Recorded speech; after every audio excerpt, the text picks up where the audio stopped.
ओम अज्ञानतिमिरान्धस्य ज्ञानाञ्जनशलाकया चक्षुरुन्मिलितं येन तस्मै श्रीगुरुवे नमः। नमो महावदन्याय कृष्णप्रेमप्रदायते कृष्णाय कृष्णचैतन्य नाम्ने गौरतिशे नमः। हे कृष्ण करुणा सिंधु दीनबंधो जगतपते गोपेश गोपिका कांत राधा कांत नमोस्तुते। तप्त कांचन गौरांगी राधे वृंदावनेश्वरी वृषभानुसुते देवी प्रणमामि हरिप्रिये। तवै वास्मि ना जीवामि त्वया बिना इति विज्ञाय राधे त्वं नय मां चरणान्तिकम्। गुरुवे गौरचंद्राय राधिकायै ददालये कृष्णाय कृष्णभक्ताय तद्भक्ताय नमो नमः।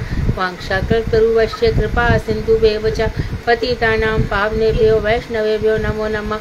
श्री कृष्ण चैतन्य प्रभु नित्यानंद श्री अद्वैत गदाधर शिवासादि श्री गौर भक्त वृंद।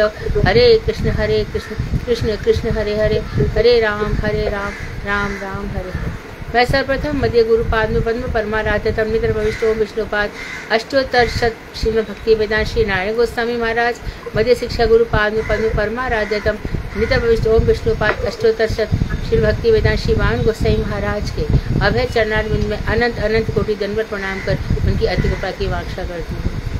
मैं श्रीमद प्रीति संदर्भ तदई रचयिता श्री जीव गोस्वामी के चरणों में अनंत कोटि दंडवत प्रणाम कर उनकी अति कृपा की वांछा करती हूँ।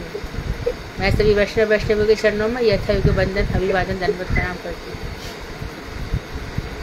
तो गुरुदेव, हाँ मैं बताती हूँ। हरे कृष्ण दी दंडवत प्रणाम। हाँ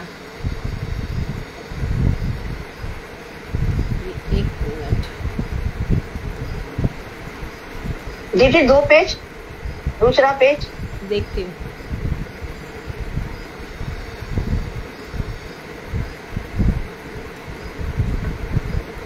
खोलो।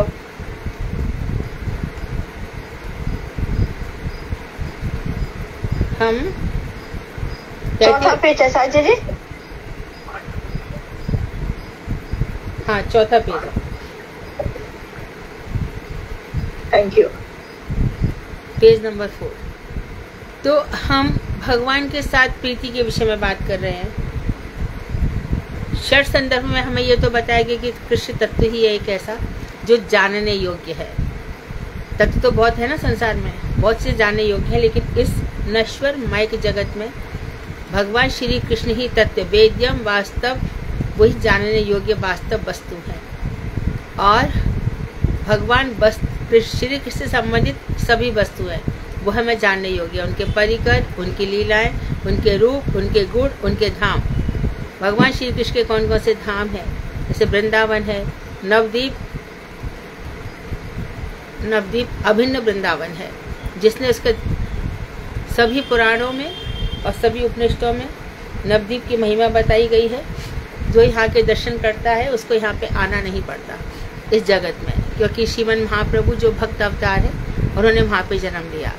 तो उनसे हमको उनसे प्रीति कैसे हो, इस सब के श्लोक श्री जीव गोस्वामी ने भागवत में से उद्धृत किए हैं इस पूरे ग्रंथ में। तो बता रहे हैं कि तैत्तिरीय श्रुति का कथन है, यदि पर तत्व परमात्मा आनंद स्वरूप न होता तो कौन व्यक्ति अपान और प्राण आदि वायु के संयम आदि या प्राणायाम आदि का परिश्रम करता, अर्थात कोई जी ही नहीं सकता।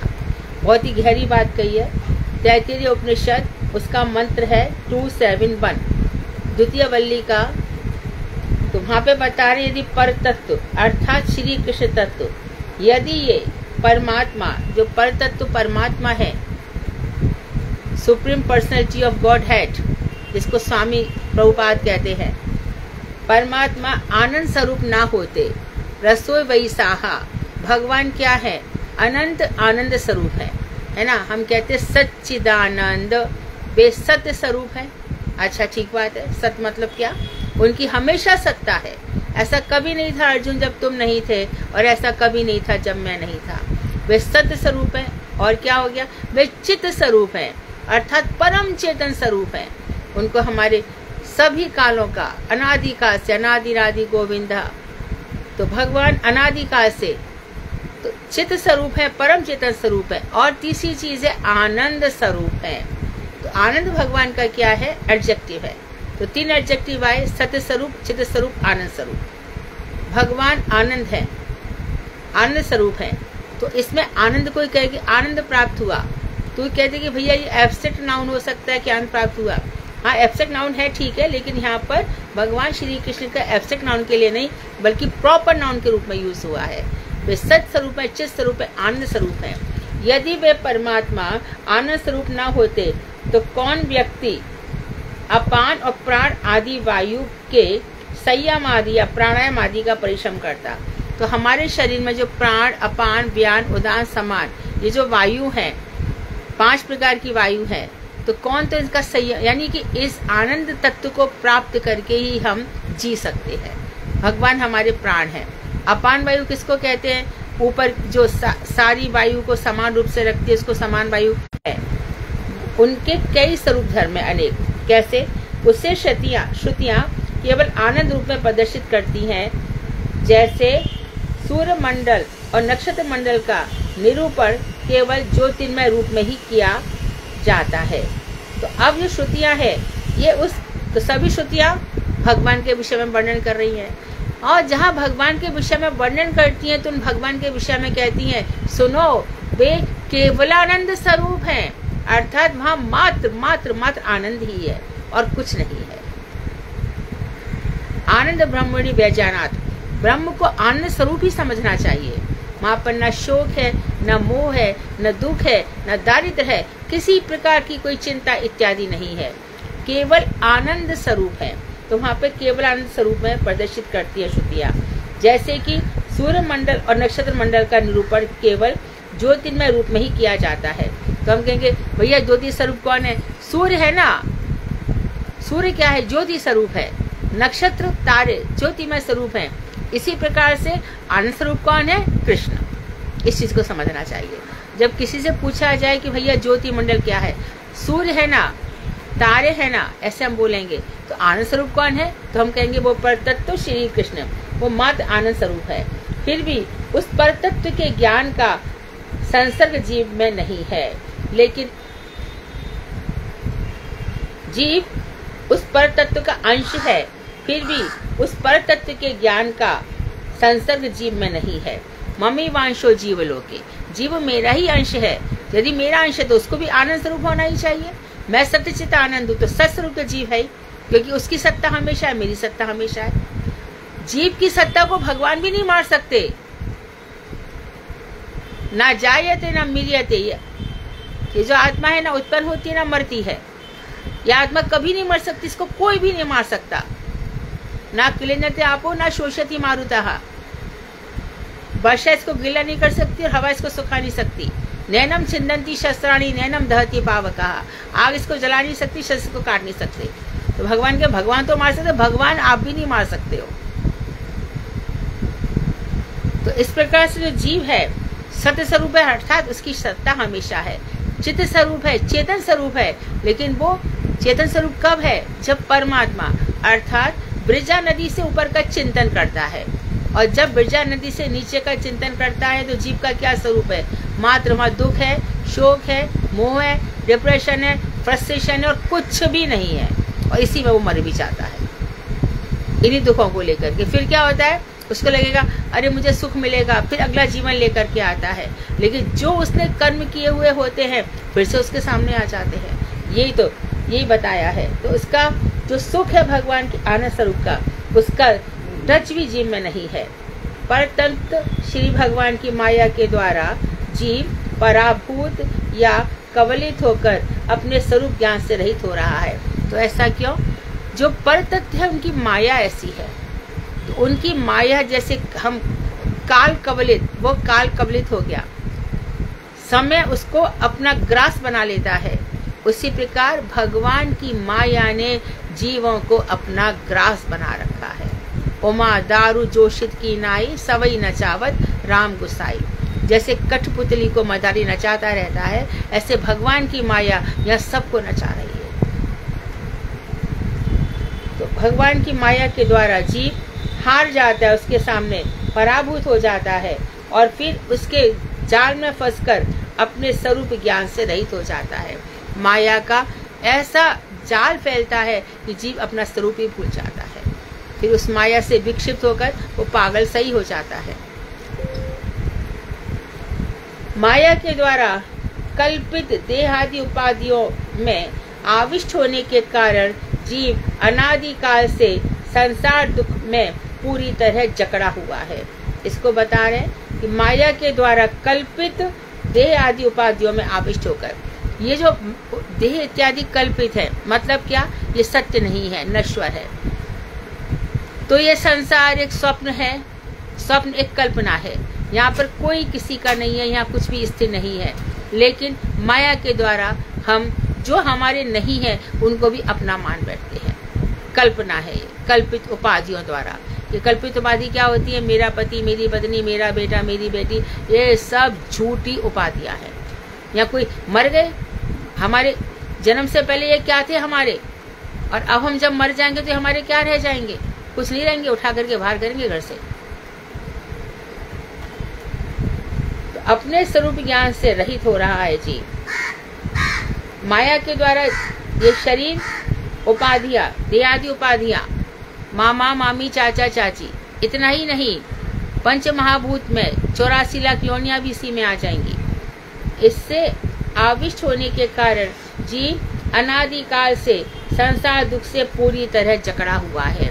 जो भगवान ने संसार नश्वर बनाया है, और कैसा बनाया है? दुखालय, अशाश्वत, ये गीता की शब्द है। दुखालय बनाया है, अश्वासत बनाया है, यहाँ पर वो पूरी तरह जकड़ा हुआ है। इस विषय का विवेचन परमात्म संदर्भ में भी हमने किया है। अतएव निष्कर्ष यह है कि परम तत्व का साक्षात्कार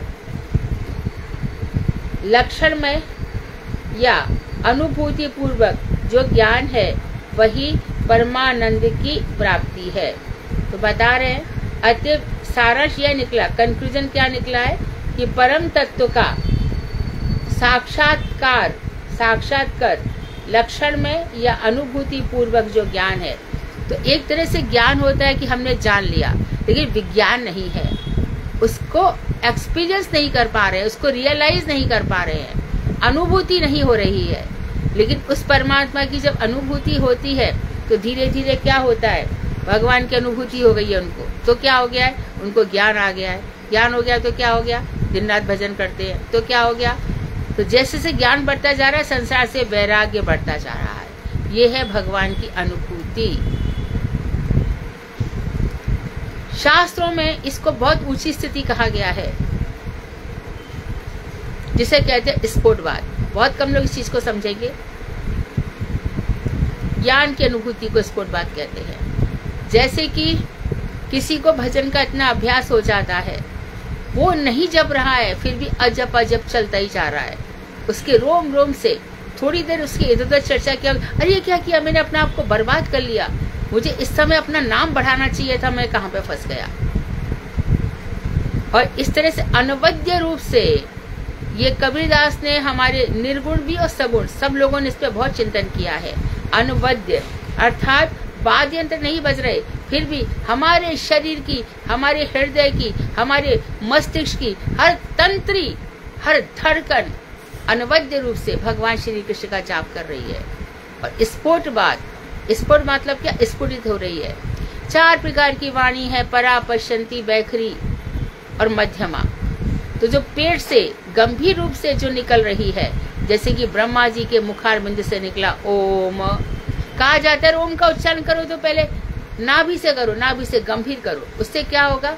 नाभि से गंभीर करोगे तो तुम्हारी सारी की सारी, तो यहाँ से जितने भी चक्र है, नीचे मूलाधार चक्र की बात छोड़ दो, नाभि चक्र, मणिपुर चक्र, कंठ में जो चक्र है, सहस्त्रार चक्र है, मूर्धा चक्र, ये सब खुल जाएंगे, है ना।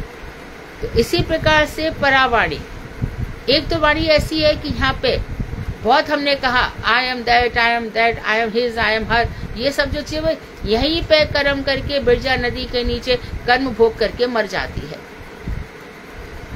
तो कुछ वाणी मध्यमा यहाँ तक रह जाती है, बाहर नहीं निकल पाती। जो बैखरी वाणी है उसको फल भोगना पड़ेगा। तो एक हृदय में वाणी रहती है मध्यमा, तो फिर ये निकल करके जब परावाणी गंभीर रूप से हम भजन करते हैं, तब हमारे सारे तंत्र स्फुटबाद भी हो जाता है। हृदय में अपने आप ही हनुमान जी के जैसे रोम रोम में है प्रेमी भक्त हैं, और जैसे ज्ञानी भक्त हैं प्रहलाद, हर जगह। क्योंकि प्रहलाद जी का क्या है, उनका ऐसा है कि असुर बालकों से उन्होंने कहा, अरे कृष्ण की भक्ति करना मुश्किल नहीं है। क्यों? वो यहीं पर है, तुम सबके हृदय में है और वो सर्वत्र है। लेकिन असुर बालकों की ये बात समझ में नहीं आई। कहा कि मंदिर जाने की जरूरत नहीं है, मंदिर जाएंगे तो ये तुम्हारे पिताजी हमें मार डालेंगे। बोले कहीं नहीं, वो सबके हृदय में है, सब जगह है। तो प्रहलाद ये बात सबको सिखाते थे, ब्रह्म व्याप्त सर्वत्र समाना, प्रेम से प्रकट हुए हम जाना। तो क्या किया कि तेरे हिरण्यकशिपु को यही तो था कि अच्छा तूने क्या सीखा? मैंने ये सीखा कि भगवान सर्वत्र व्याप्त है। तो क्या इस खंबे में भी है? उसको हंसी आ गई। बोले हाँ खंबे में भी है। तो उठा करके खंबा जैसी खींच करके मार अपनी गदा से, भगवान वहां प्रकट हो गए। तो इस प्रकार का जो ज्ञान है, हनुमान जी जो प्रेमी भक्त है, प्रहलाद जो ज्ञानी भक्त है, अम्बरीश जो शुद्ध भक्त है, ये कर सकते हैं स्फुटबाद इनके क्षण क्षण में। तो यदि जब है तो इसलिए तो दुर्वासा जी के सामने जो अम्बरीश के पीछे रक्षा के लिए चक्र लगा हुआ था, दुर्वासा के पीछे घूम गया। यह निष्कर्ष है कि जो परम तत्व का साक्षात्कार लक्षण में, अर्थात परम तत्व का साक्षात्कार हो रहा है, अनुभूति हो रही है। कैसे? मानो मैं मंत्र जपती हूँ। मंत्र जपा हमारे चक्रवर्ती ठाकुर ने। चक्रवर्ती ठाकुर कह रहे हैं कि भैया मैं देवाय विधमय कितने अक्षर हैं, जिस अक्षर का मैं मंत्र जाप कर रहा हूँ। जैसे कि अभी तो ये आता है, शब्द तरंगे आती है म्यूजिक में, शब्द बोलते हैं तो तरंगे बन जाकर के छवि बन जाती है। वो पहले भी होता था। तो जिन शब्दों को मैं बोल रहा हूँ, वो जिस मंत्र को मैं जप रहा हूँ, वो मेरे सामने खड़े हैं कि नहीं खड़े हो रहे हैं, उनका स्वरूप मेरे सामने आ रहा है कि नहीं आ रहा है। ध्रुव के सामने आ गया। ध्रुव क्या कर रहे थे? जाप करते चले जा रहे थे, करते चले जा रहे थे। और जब कितना शुद्ध होता जा रहा है कि वो संसार की कोई चीज को ग्रहण करना ही नहीं चाहते। धीरे धीरे जो 3 दिन में थोड़ा बहुत खाते थे, 1 महीने में वो भी छोड़ दिया। 6 दिन के बाद जो खाते थे वो भी छोड़ दिया। अब तो सांस लेना भी छोड़ दिया। और ऐसे छोड़ दिया तो सारे स्वर्ग, धरती की तो बात किया, स्वर्ग भी। तो भगवान आए और भगवान ने देखा कि ये क्या है। तो अब क्या करें? स्तुति करना चाहते हैं। भगवान को देख करके एकदम खो गए। भगवान की आंखों से, अपनी आंखों से भगवान का रसा स्वादन कर रहे हैं। उनको इतने सुंदर है ठाकुर जी, इतने कोमल है, इनको चाट लो, इनको आलिंगन कर लो, ऐसे सुन के मन में भाव आ रहे हैं। अरे भगवान है तो स्तुति तो करो। तो भगवान क्या करते हैं? उनके कपोल पर शंख लगा देते हैं। तो इस तरह से जो साक्षात्कार भगवान का होता है, कैसे हुआ? जब भजन कर रहे हैं तो देखा अंदर कृष्ण नहीं है, कहाँ चले गए? एकदम घबरा के आंख खोली तो बाहर खड़े हैं। तो जो अंतः प्रविश्य, ये ध्रुव जी ने स्तुति करी, जो अंदर प्रवेश करके हम भगवान का भगवान का भजन चल रहा है खूब, लेकिन साक्षात्कार नहीं हो रहा। भगवान न दिख रहे हैं, न कुछ बोल रहे हैं, न कुछ कह रहे हैं, न सुन रहे हैं, मौनम धारण किए हुए हैं। तो वो स्फुटबाद नहीं है। तो परमानंद की अनुभूति पूर्वक जो ज्ञान है, परमात्मा की साक्षात्कार हो रहा है, अनुभूति हो रही है, वही परमानंद की प्राप्ति है। परमानंद की प्राप्ति क्या होना? अनुभूतियां होना। परमानंद की वही प्राप्ति ही परम पुरुषार्थ है। तो धर्म अर्थ काम मोक्ष, ये चारों पुरुषार्थ नहीं है। भगवान से प्रेम, भगवान की अनुभूति, यही परम पुरुषार्थ है। आत्म स्वरूप के अज्ञान का कारण परम तत्व के ज्ञान का अभाव है, और संसार दुख की निवृत्ति ना होने का कारण भी उसके ज्ञान का अभाव है। अब ये कह रहे हैं कि आत्म स्वरूप जो हमारा स्वरूप है, वो हमें प्राप्त नहीं हो रहा। उसके अज्ञान का कारण क्या है? कि हमको भगवान का ज्ञान नहीं मिल रहा। तो भगवान का ज्ञान नहीं मिल रहा तो अपना भी स्वरूप नहीं मिल रहा। अपना स्वरूप क्या है? मैं स्त्री हूँ, मैं इसी की पत्नी हूँ, मैं इसका पुत्र हूँ, मैं इसका भाई हूँ, मैं इसकी बहन हूँ। यही हम इसी में रह जाते हैं। इसलिए परमात्मा तो नहीं मिलेंगे। कहीं पे भी नहीं लिखा किसी भी शास्त्र में कि संसार भी चले और परमात्मा भी चले, ऐसा नहीं हो सकता। कृष्णमय। तो अपने आत्मस्वरूप के ज्ञान का अभाव है। और संसार दुख की जो निवृत्ति नहीं हो रही है, संसार दुख की निवृत्ति नहीं हो रही है, एक के बाद एक दुख की परंपरा चली आ रही है। चलो अब तो पीछा छूटेगा, ये दुख खत्म हुआ, चलो अब तो पीछा छूटेगा, ये दुख खत्म हुआ, अच्छा ये दुख और खत्म हो जा, नहीं होता, नहीं होता। दुख की परंपरा चली आ रही है। क्यों? जब तक परमात्मा के ज्ञान का अभाव है, संसार के दुख मिलते रहेंगे। तो क्या परमात्मा मिल गए तो संसार के दुख नहीं मिलेंगे? देखो, भगवान श्री दशरथ है, दशरथ को पहले कितने दुख थे? 360 रानियों से विवाह किया, बच्चे ही नहीं हुए। एक बेटी हुई थी, मित्र रोमपाद को दे दी, शांता। उसके बाद फिर बच्चे नहीं हुए। चलो ऋषियों के ऋषि सिंह जो शांता का पति था, उसने आकर के यज्ञ कराया, यज्ञ करा करके उसको फल मिला, फल के 4 भाग करे, 4 भाग से फिर 4 बच्चे हो गए। अब बच्चे बड़े क्या हुए कि उनको विश्वामित्र ले गए, और विश्वामित्र ले गए, चलो यहाँ तक भी ठीक है। ताड़का वाड़का मर गए, उसके बाद खरदूषण मर गए। इसके बावजूद भी विवाह होकर के बहुएं घर में आ गई, बहुएं घर में आ गई तो अब रामनवमी आ गई। रामनवमी के दिन चलो अब मैं थोड़ा सा, पहले अभी भी वो प्रथा है, ब्रिटेन में तो अभी भी है, इंग्लैंड में, कि वो बाप बना रहेगा राजा और बेटा बन जाएगा प्रिंस, युवराज। तो वैसी प्रथा थी कि दशरथ राजा बने रहेंगे और राम का युवराज पद पर तिलक होगा।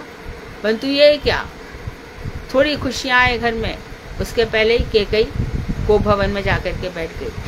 तो जहाँ पे भगवान श्री राम का जन्म है, वहां भी तो दुख खत्म नहीं हो रहे। जनक जी विदेही हैं, वहां पे सीता, प्राणों से प्यारी बेटी सीता, जो कि कालीन से नीचे जिसने पैर नहीं रखा, पर लड़कनी घर ले आई, राखो जाए पलक की नाई।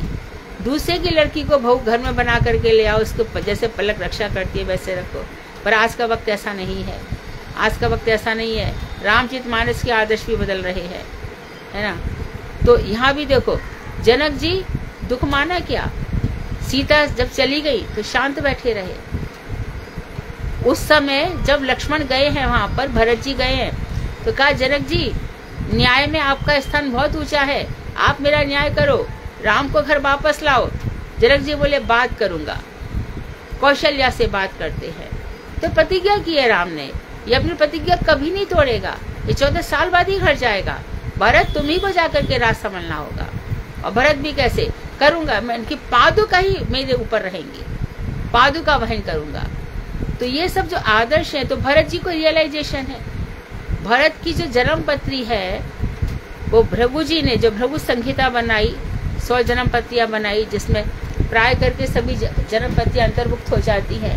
तो वहां पे यही बनाया भरत जी ने कि भरत जी की जन्म पत्री सबसे सुंदर है, सबसे सौभाग्यशाली बनाई गई। नंदी ग्राम में रह रहे हैं, जब से लौटे हैं तब से महलों की तरफ गए भी नहीं।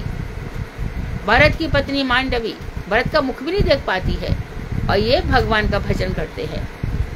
तो यदि हमें, तो संसार में दुख की परंपरा भगवान श्री राम की चली ही नहीं। देखो ना संसार में, वहां पे भी सीता को रावण चुरा के ले गया, उधर सुग्रीव जब भाई को मार दिया तो सुग्रीव भी अपने ऐशो आराम में खो गया। पंपा सरोवर के उधर जो गुफा है, वहां पर जाकर के पत्नी के साथ बैठ गया। वहां भी दुखों की श्रृंखला खत्म थोड़ी हुई।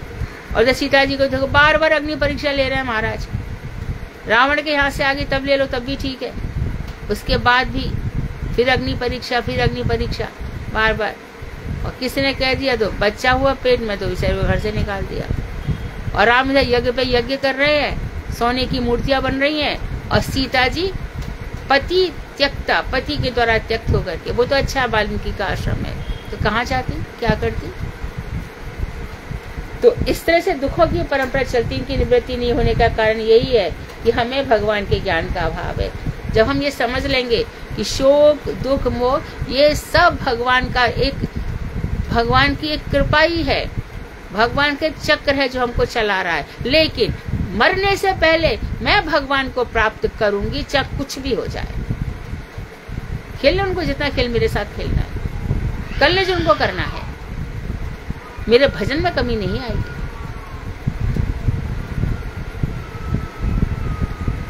परतत्व की स्वप्रकाशता की अभिव्यक्ति मात्र होने पर निज स्वरूपगत अज्ञान की निवृत्ति तथा दुख की आत्यंतिक निवृत्ति हो जाती है।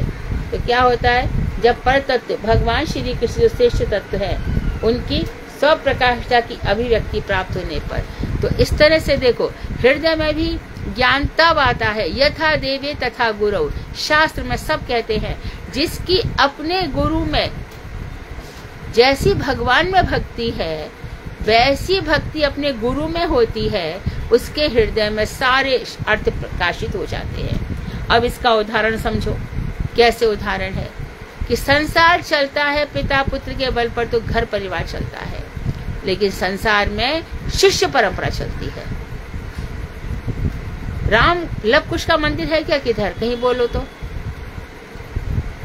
लक्ष्मण जी के बेटे को कौन जानता है? अरे लक्ष्मण के बेटे का नाम क्या? वाल्मीकि रामायण खोलो, उत्तरकांड पढ़ो भैया, लव कुश कांड उठाओ, उसमें लिखा होगा कि दोनों चारों भैयाओं के दो बेटे हुए, नाम याद नहीं है। लेकिन राम का सेवक कौन है? हनुमान, वो सबको याद है। नारद जी का शिष्य कौन है? व्यास जी हैं। व्यास जी का सुखदेव गोस्वामी पुत्र भी है, लेकिन शिष्य ज्यादा है। तो शिष्य परंपरा चलती है और वही पूजी भी जाती है। मादनपुरी के शिष्य ईश्वरपुरी, ईश्वरपुरी के शिष्य अद्वैताचार्य, नित्यानंद ठाकुर ईश्वरपुरी के शिष्य, माधवपुरी के शिष्य नित्यानंद ठाकुर, ऐसे शिष्य परंपरा चल रही है। नारायण गोसाई महाराज की कितनी बेटियां, किसी को मतलब नहीं है। नारायण गोसाई महाराज के शिष्य कौन थे, ये सारी दुनिया पूछती है। क्योंकि पुत्र तो आते जाते रहते हैं, शिष्य कभी नहीं मरता, और शिष्य के लिए गुरु कभी नहीं मरता। तो गुरु शिष्य परंपरा अमर रहती है। तो ये स्वप्रकाशिका, भगवान स्वप्रकाश है। ये ज्ञान कौन देता है? गुरु शिष्य को देता है। वाल्मीकि के साथ भारद्वाज मुनि भी रहे बहुत समय तक, दोनों ने मिलकर के। अब वाल्मीकि को कहा कि क्या हुआ था, यही तो हुआ था ना, मां निशा त्वं गमा शाश्वती समा, मां निशा त्वं गमा त्वं गमा शाश्वती समा, यत क्रौंच मिथुनाद एकम अवधि काम हुई था, मां निषाद प्रतिष्ठा त्वं गमा शाश्वती समा। अरे निषाद, तू बहुत समय तक प्रतिष्ठा को प्राप्त नहीं होगा। दो प्रेमी क्रौंच प्रेम कर रहे थे, तूने एक को मार डाला। और यहीं से स्वप्रकाश। तो अब गुरु और शिष्य में क्या होता है कि जैसी भक्ति दोनों में होती, हृदय में खुद ही अर्थ प्रकाशित हो जाते हैं। शिष्य को कहाँ से आ जाते हैं इतने सारे अर्थ, इतने गूढ़ अर्थ है शास्त्रों में। शिष्य कैसे समझ लेता है? अपनी देव जो गुरु में भक्ति है, जैसी भक्ति भगवान में है वैसी गुरु में, तो ये स्वप्रकाश हो जाते हैं। तो भक्ति भी स्वप्रकाश हो जाती है। भक्ति देखती है इसने क्या कर रखा है, गुरु का आश्रय ले रखा है, इसने नाम का आश्रय ले रखा है, इसने शुद्ध सदाचरण का आश्रय ले रखा है, इसकी जो वृत्ति है आत्मा, वो सेवोन्मुखी वृत्ति है, उसका आश्रय ले रखा है। तो इसके हृदय में हर प्रकार के अर्थ प्रकाशित हो जाएंगे। तो स्वप्रकाशता की अभिव्यक्ति मात्र होने पर तो अपने स्वरूपगत जितना भी हमारा अज्ञान है उसकी निवृत्ति हो जाएगी, और निवृत्ति हो जाएगी तो और क्या क्या होगा साथ में, दुख की आत्यंतिक हमेशा के लिए जो अत्यंत दुख है वो भी समाप्त हो जाएंगे। प्रसन्नता ही प्रसन्नता छा जाएगी जीवन में, आनंद ही आनंद। तो भगवान के नाम के सहारे, परमार्थ के सहारे हृदय में, तो जब तक हृदय में स्वप्रकाश सूर्य आता है, अरे मैं सूर्य ज्ञान प्रकाशित हो जाऊं, कहाँ जाऊं, इधर सब तो भरा पड़ा है। कल बताया था ना, कान में भगवान मंत्र देते हैं, परंतु देखते इसमें कर्म भी भरा पड़ा है, ज्ञान भी है, योग भी है, तपस्या है, गर्भ दुख की आसक्ति है। ये उनको ये पत्थर बहुत भरे पड़े, मैं कितने खकुर, छोड़ो छोड़ो, इस पे नाम का असर ही नहीं होगा। इसी प्रकार से हमारे हृदय में ये सब भरे पड़े हैं, तो वहां पर सूर्य क्या प्रकाशित करेगा? कुछ नहीं कर सकता, क्योंकि परतत्व के ज्ञान का अत्यंत अभाव नहीं है, ध्वंस अभाव है। इसकी बहुत सुंदर बात कह रहे हैं, ये सब वेदांत का विषय है। ध्वंसाभाव अनिश्वर होता है, अर्थात आत्मस्वरूप का ज्ञान तथा दुख निवृत्ति भी अविनश्वर रहते हैं, अर्थात पर तत्व के स्वप्रकाशित होने पर आत्मस्वरूप का अज्ञान नहीं होता और ना ही दुख की कुछ संभावना रह जाती है। अब इसको समझो। अब बता दिया कि स्वप्रकाश होने पर दुख चले जाएंगे, क्योंकि पर तत्व श्रेष्ठ तत्व श्री कृष्ण के तत्व का ज्ञान का अत्यंत अभाव नहीं है। ज्ञान उनका मिल सकता है, अत्यंत अभाव नहीं है, ध्वंस अभाव है। ध्वंस यानी कि भगवान जो हमारे अंदर कलमश इत्यादि है, उनका ध्वंस का अभाव हो जाएगा तो परमेश्वर की प्राप्ति हो जाएगी। ध्वंस अभाव होने पर ध्वंस अभाव हो जाएगा। अब इसमें कह रहे ध्वंस अभाव क्या है? अविनश्वर होता है, ये नश्वर नहीं होता। अतः आत्मस्वरूप का ज्ञान तथा दुख निवृत्ति भी अनिश्वर रहते हैं। जब आत्मस्वरूप का ज्ञान हो गया, वो फिर मिटता नहीं है, हमेशा हमेशा के लिए रह जाता है आत्मस्वरूप का ज्ञान। और दुख की निवृत्ति हमेशा के लिए नष्ट हो जाती है। क्यों? अब तक कर्मों का फल भोग रहे थे ना, लेकिन कर्मों के ऊपर शासन हो गया ज्ञान का। वो भी कैसे ज्ञान का? भगवान के ज्ञान का। तो दुख निवृत्ति भी ये भी अनिश्वर रहते हैं, अर्थात पर तत्व ही स्वप्रकाशित होने पर आत्मस्वरूप का अज्ञान नहीं होता। जब परम तत्व अपना प्रकाश हृदय में फैला देते हैं तो आत्मस्वरूप का अज्ञान नहीं होता और ना ही दुख की कोई संभावना रह जाती है। तो कहते भगवान का ज्ञान होने पर दुख नहीं रह जाते, शोक नहीं रह जाते, मोह नहीं रह जाते। जैसा कि परम पुरुषार्थ था या परमानंद की प्राप्ति के विषय में भागवत में कहा गया है, धर्म अर्थ काम और मोक्ष पर्यंत किए जाने वाले जितने भी धर्मानुष्ठान हैं, उनमें से जो वांछित, इन चारों को करने से जो इच्छित वस्तुएं प्राप्त होती हैं, उनमें किसी भी वस्तु को वास्तव फल या पुरुषार्थ नहीं कहा जा सकता। ये सब नश्वर वस्तुएं हैं। जो भी हमें प्राप्त हो रही हैं, ये सब नश्वर वस्तुएं हैं। इनको प्राप्त होने से कुछ हो नहीं सकता, ये सब नष्ट हो जाएंगी। धर्म अर्थ काम और मोक्ष चारों चीजें नष्ट हो जाएंगी। और कोई सा भी धर्म, सर्वधर्मान परित्यज्य माम एकम शरणम व्रज, तेरे लिए कोई धर्म बाकी नहीं है। क्या बात करते हो? हजारों धर्म बना करके बैठे हो। ये पत्नी का धर्म है, ये समाज का धर्म है, ये पुत्र का धर्म है, इतने सारे उदाहरण देते हो। बोले नहीं, ये सब नश्वर। यदि मैं कहता हूँ कि पुत्र के साथ तेरा धर्म है, तो पुत्र भी तो तेरा नश्वर है। तो ऐसा क्यों कहा? क्योंकि तेरी योग्यता इतनी है, इससे ऊपर योग्यता नहीं है। इससे ऊपर योग्यता क्या? मेरी प्राप्ति। अर्थ, धन कमा ले, धन से क्या लेगा तू? मर्सिडीज गाड़ी ले लेगा, बंगला बना लेगा, कोठी बना लेगा, उससे क्या? सब नश्वर है। आज मरे, कल दूसरा दिन। मरे हुए की वस्तु है, चाहे लाख की और चाहे 10 लाख की, कोई हाथ भी नहीं लगाता। अभी अपने घर में सास मर गई, माँ मर गई, मेरी मम्मी की अच्छी अच्छी साड़ियाँ मेरी भाभियों ने हाथ नहीं लगाया, नई की नहीं रखी थी। मरे हुए की स्टैम्प लग गई ना।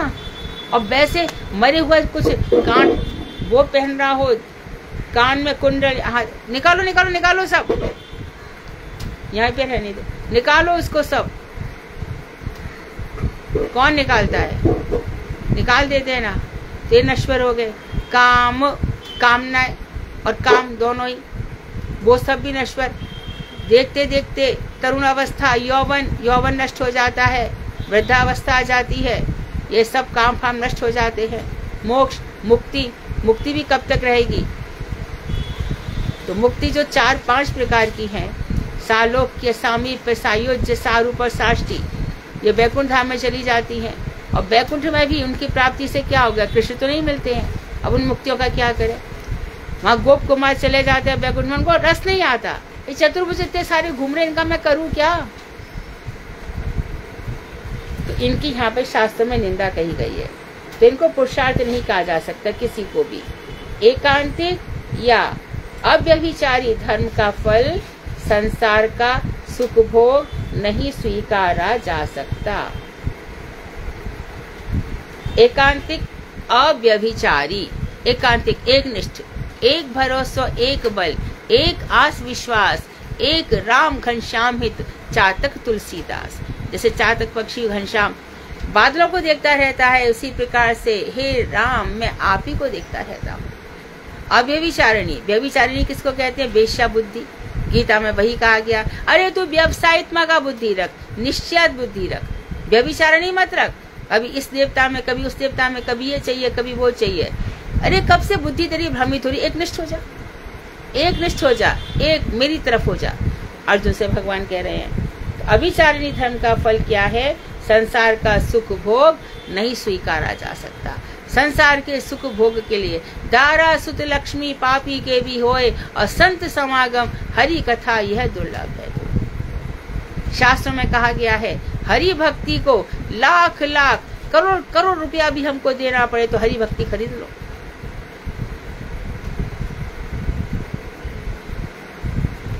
जनक जी के पास सारे अष्टावक्र बैठे थे ना।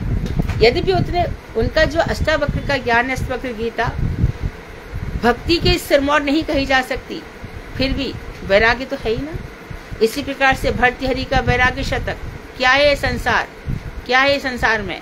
राजा ने इतने प्यार से ला करके 9 लाख का हार अपनी पत्नी को दिया। देखिए पत्नी का लगाव है सेनापति के साथ, पत्नी ने सेनापति को दे दिया। पर सेनापति का लगाव है एक वेश्या के साथ, वेश्या को दे दिया। तो इधर वेश्या के पास जब राजा गया, ये क्या जो पत्नी को दिया यहाँ कैसे आ गया? ऐसे ये संसार है। तो हमारे ऋषियों मुनियों ने बहुत ध्यान करके चिंतन करके ये सब लिखा है, लेकिन हम इन बातों को मानते नहीं है और संसार दुख में पड़े रहते हैं अनादिकाल से। अब कह रहे हैं कि श्रीमद् भागवत में कहा गया है कि श्रद्धालु मननशील साधक जन महत पुरुषों से परतत्व श्री कृष्ण की लीला कथा श्रवण करते हैं। जो श्रद्धालु व्यक्ति हैं और जो चिंतन मनन करते हैं, जय कृष्ण भजय से ही बड़ो चतुर, बहुत इंटेलिजेंट मोस्ट ब्रिलियंट लोग तो शास्त्रों को समझेंगे। जिनकी बुद्धि नहीं है वो शास्त्रों को क्या समझेंगे? मैं भगवान में विश्वास नहीं करता, तू नहीं करता, क्या भगवान नहीं है क्या? तू विश्वास नहीं करता, शास्त्र नहीं है, तू है कौन? तेरे जैसे कितने 4 वक्त आके चले गए संसार में, मिटमिटा गए, यहाँ पे कहाँ फंस गए। रावण भी वैसा ही था, शिशुपाल भी वैसा ही था, भगवान का विरोधी। लेकिन जो भगवान में रम गए वो हमेशा हमेशा के लिए भगवान के हो गए और वो इस जन्म मरण से छूट गए। तो श्रद्धालु मननशील जो साधक हैं वो क्या करते हैं? महत पुरुषों से। तो अच्छा, कथा भी यदि तुम रियलाइज सोल से सुनोगे तो असर करेगी।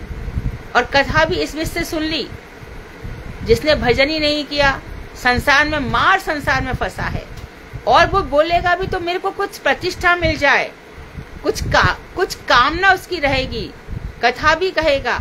एक कथा सत्यनारायण की कहने आएंगे पंडित जी, पहले से तो रखवा लेंगे भैया इतना रुपया चाहिए, इसके बाद कथा होगी, है ना। तो ऐसे जो लोगों की कथा का असर नहीं होगा, जो भगवान के प्रति श्रद्धालु है, जो दिन रात भगवान के चिंतन में लगे हुए हैं, उनसे कथाएं सुनो। तो परतः श्री कृष्ण की लीला कथा श्रवण करते हैं। श्री कृष्ण कथा के श्रवण कीर्तन आदि साधन भक्ति अंगों से क्या क्या होता है? ज्ञान वैराग्य युक्त भक्ति को वे प्राप्त करते हैं। तो क्या क्या करना चाहिए? सुनना भी चाहिए और कहना भी चाहिए। श्रवण कीर्तन आदि स्मरण भी करना चाहिए। जो कुछ भी है कथा, भगवान श्री कृष्ण ने बड़ी सुंदर कथा करी। क्या आज तो बड़ी सुंदर कथा बता रहे थे महात्मा जी। क्या कह रहे थे? वो कह रहे थे कि भगवान श्री कृष्ण ने बड़ी सुंदर सुंदर दया करी है। कैसी दया करी? अरे फल विक्रमी पे कृपा कर दी।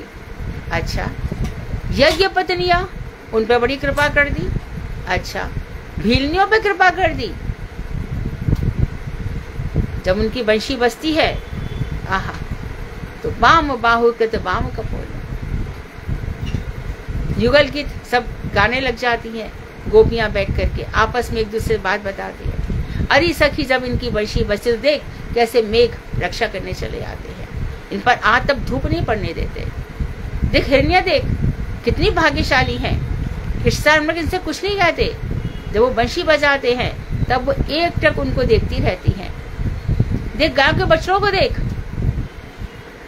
ये दूध पान करते हैं, पर क्या बंशी को श्रवण करके इनका जो निवाला है ना अंदर जाता है ना बाहर जाता है।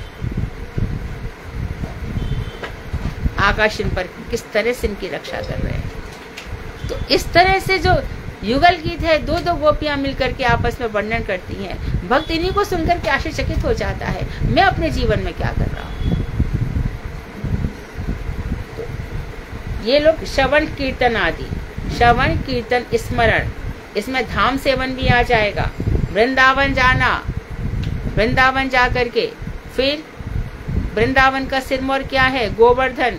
गोवर्धन का सिरमौर क्या है? राधा कुंज। राधा कुंज साक्षात राधा जी है। इस जीवन में यदि ये सब दर्शन नहीं किए तो क्या किया? कुछ नहीं किया।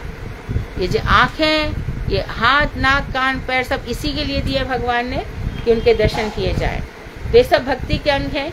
यदि इनका पालन होगा तो ज्ञान वैराग्य युक्त भक्ति को वे प्राप्त करते हैं। उस भक्ति के प्रभाव से शुद्ध हुए अपने चित्त में उस पर तत्व का वे दर्शन या साक्षात्कार कर सकते हैं।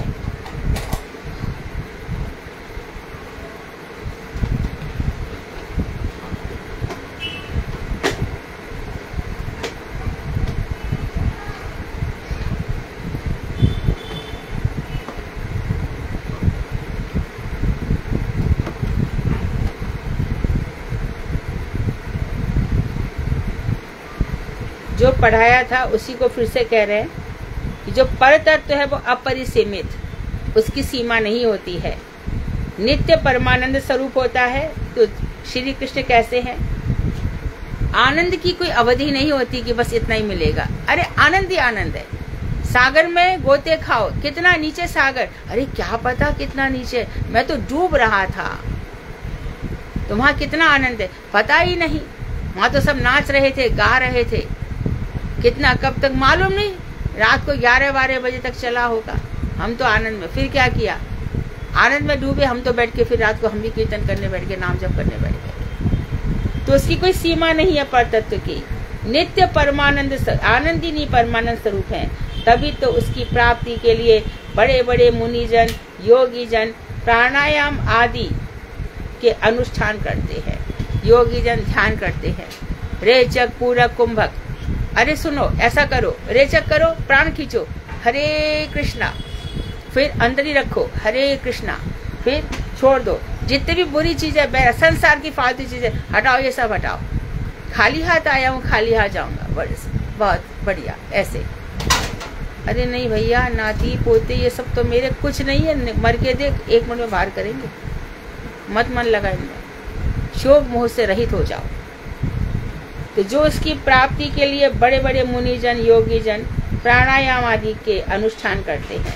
पर तत्व के अनंत धर्म, पर तत्व में अनंत धर्म निवास करते हैं, किंतु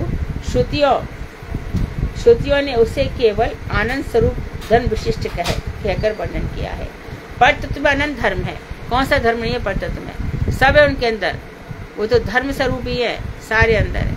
योगियों के धर्म, सन्यासियों के धर्म, ब्रह्मचारियों के धर्म, गृहस्थों के धर्म, तपस्वियों के धर्म, दानियों के धर्म, जो कुछ भी। अरे हम दान करें क्या? दान धर्म नहीं है क्या? है तो। अरे मासिक धर्म में, और वहां पे भी तुम पाप पुण्य की परिभाषा लगा दी, दान धर्म में लगा दी। अरे दान उसको देना जो श्रेष्ठ व्यक्ति है, हर किसी को मत देना। अरे काल समय देखो, देना चाहिए कि नहीं। अच्छा मकर संक्रांति पर, हाँ मकर संक्रांति पर दान दे दो। अरे तुमने क्या किया? इस समय दान देने से कोई फल नहीं होगा। तो कितने सारे धर्मों उन्होंने भगवान ने लगा रखे हैं, परंतु फिर भी उनका धर्म क्या है? उनको क्या कहा है? आनंद स्वरूप। उनका एक ही धर्म है, वे स्वयं आनंदमय है। आनंद ही है, मय क्या, आनंद ही है, और अपने भक्तों को भी आनंद प्रदान करते हैं। परतत्व श्री भगवान की तटस्था शक्ति का अंश है जीव। ये तो हम कई दफे पढ़ चुके हैं। तटस्था मतलब चित जगत अचित जगत के बीच में जो बेला भूमि है, जो तट है, तट के एक तरफ चित जगत है, दूसरी तरफ अचित जगत है। तो तट से भगवान की जो तटस्थ शक्ति है, इसमें से जीव निकले हैं। सम जीवों की उत्पत्ति यहीं से हुई है। किंतु माया के द्वारा जीव का श्री भगवान से संसर्ग का ज्ञान आवृत हो रहा है। माया के चक्कर में आ गया जीव, और इसलिए वो माया जहाँ पर है वहाँ राम नहीं, जहाँ राम है वहाँ माया नहीं। तो माया हमको नचा, इसके पहले भैया माया जीव के अंदर मायाधीन होने की योग्यता है, वो माया के अधीन हो जाता है। किंतु माया के द्वारा जीव का श्री भगवान से संसर्ग का ज्ञान आवृत हो रहा है। संसर्ग होता है वो ज्ञान ढक गया। माया भगवान से संपर्क ही नहीं होने दे रही, और वह अपने को भौतिक शरीर मानकर संसार दुख को भोग रहा है, बड़ा मजा ले रहा है, एंजॉय कर रहा है। जीव देखो तो काम एंजॉय करता है, क्रोध भी एंजॉय करता है। क्रोध में देख लूंगा इसको, क्या औकात है इसकी मेरे सामने, क्या है ये। जैसे कितने क्रोध यूं ही मटिया मेट हो जाते हैं, कोई पूछता भी नहीं है। मद, अभिमान, पता नहीं क्या का अभिमान है, सब अभिमान धरा रह जाएगा। लोभ, ग्रीड, मोह, ईर्ष्या, बहुत से लोग ईर्ष्या ही पाल करके बैठे हुए हैं, ईर्ष्या को एंजॉय करते रहते हैं, भोग करते ईर्ष्या का। ईर्ष्या क्या करती है? शत्रुता पैदा कर देती है, द्वेष पैदा कर देती है, अमर्ष पैदा कर देती है। यानी सब उसकी 10 दिन तारीफ करेंगे, वो बुराई करेगा। अमर्ष क्या है? गुणों में भी दोष देखना, ये सब आ जाएंगे। ईर्ष्या के कारण मनुष्य ऐसा करता है, तो सद्भोग कर संसार दुख को भोग रहा है। परतत्व श्री भगवान के स्वरूप ज्ञान से जीव को जब भगवत अंश की अनुभूति होती है, जब भगवान का स्वरूप ज्ञान होता है, तब उसको जीव का अनुभव होता है, अरे मैं कुछ और थोड़ी हूँ, मैं भी सच्चिदानंद हूँ, उस सच्चिदानंद का अंश हूँ। मैं भी हमेशा हूँ, कुछ भूलें हो गई थी पिछले जन्म में, उसका भोग कर रहा हूँ, और मैं भी सच्चिदानंद हूँ, मैं परम चेतन स्वरूप हूँ। क्या करूँ? अच्छा, अब सारा तत्व ज्ञान पढ़ता है, उपनिषद पढ़ता है, भागवत पढ़ता है, रामचरितमानस, रामायण पढ़ता है, अपने आप को समझता है, तब उसे परमानंद की प्राप्ति होना संभव है। जब भगवान के उसको ये अनुभव हो जाएगा कि मैं भी सच्चिदानंद हूँ, तब वो परमानंद केवल आनंद स्वरूप हो जाएगा, केवल आनंद में रहेगा। पर तत्व के ज्ञान के अभाव में ही अनेक प्रकार के दुखों को अनादिकाल से जीव भोगता आ रहा है। भगवान का ज्ञान इसलिए भोग रहा है। अपने स्वरूप के ज्ञान का अभाव तथा श्री भगवान के स्वरूप के ज्ञान के अभाव के कारण ही सांसारिक दुख अनादिकाल से जीव भोग रहा है।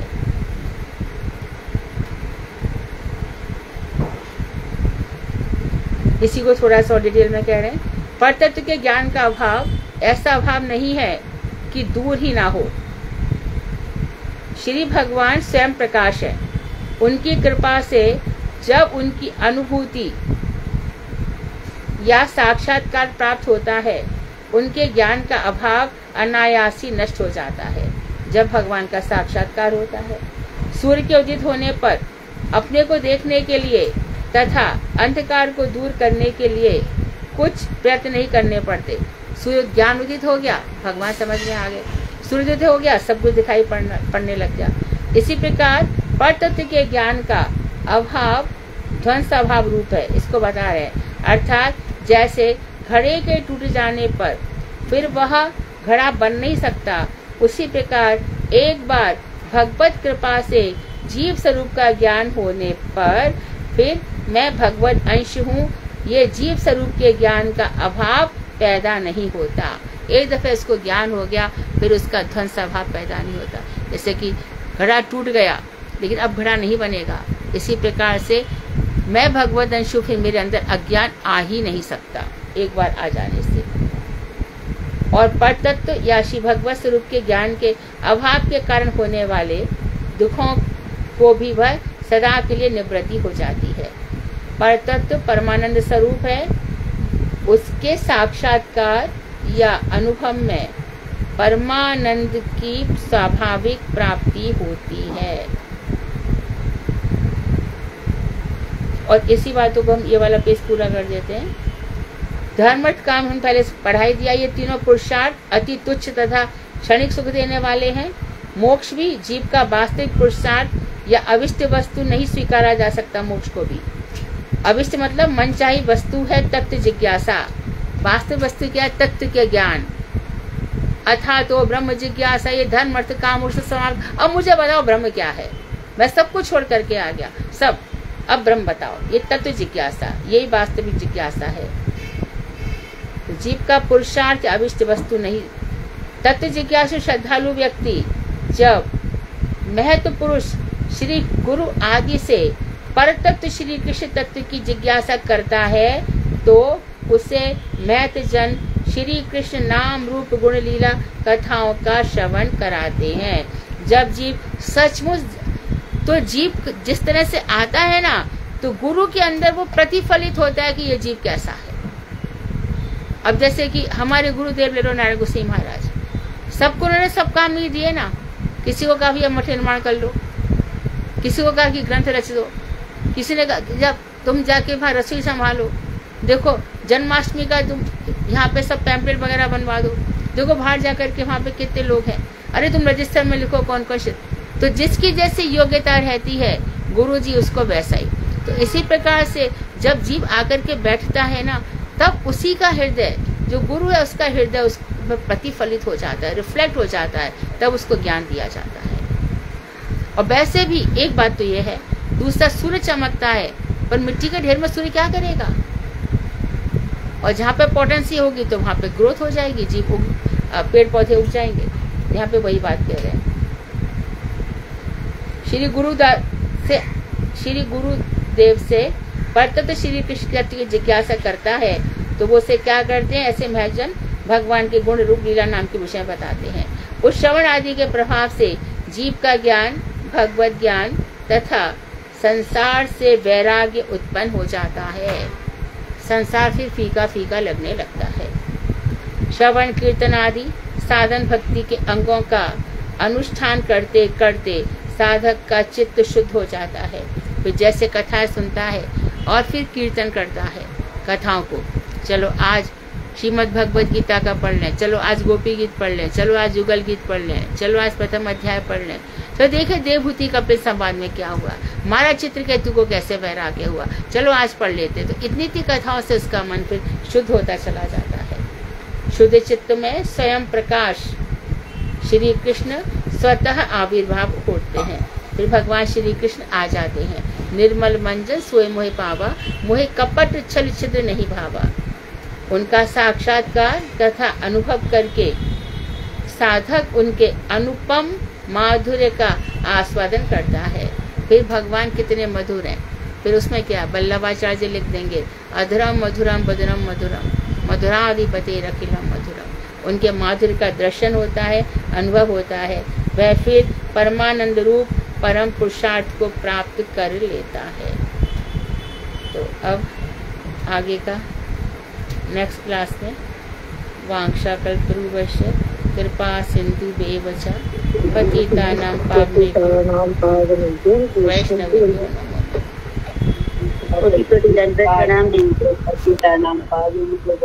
नमो नमः।